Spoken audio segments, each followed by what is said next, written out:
Hi, if you have dogs and your dogs like to dig around the tree, like my dogs just did this week, and expose roots and want to dig under the roots, what is the easiest fix? Yeah, we can take the same soil and put it in that hole, but soil has been depleted because they've kind of kicked this soil into the grass.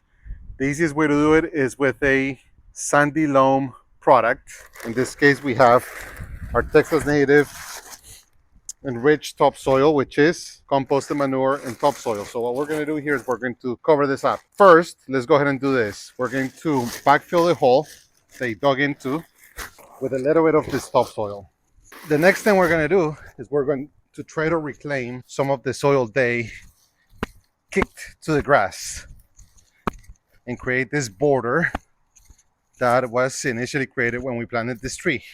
So we'll go ahead and work on this, and let's take the product that we put into this hole and mix it up a little bit with the existing soil. This is going to be a little fluffy, so we want to make sure that we put a little compaction here.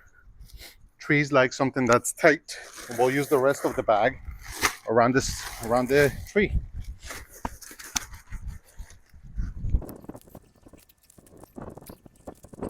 Perfect. So now we fixed that hole. The next thing we're going to do is we're going to mulch this with cedar mulch.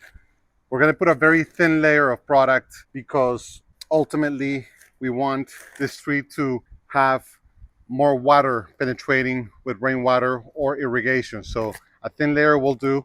This section here doesn't really suffer from weeds, so we don't have to suppress any weeds. We're just going to put this and create a very nice, aesthetically pleasing effect with the most popular product we have, which is our cedar mulch. This is a 2 cubic foot bag. 13.5 of these bags make up 1 cubic yard. So again, this is going to be a thin layer. It's not going to be, it'll probably be slightly less than 1 inch. And we're spreading this. Now let's talk about benefits of cedar mulch. Cedar mulch is native to the hill country in Texas. It's very fragrant, aromatic. Cedar has a natural oil in the bark and also the wood that is a repellent for insects. And I've noticed that dogs don't really like to dig into cedar. Now, some of your dogs might like to dig into cedar. My dogs, not interested. So it's a plus. If you're trying to find time to do some of these projects and you're like, I have a time crunch, I can't really do it. That took less than 4 minutes. And here's the result.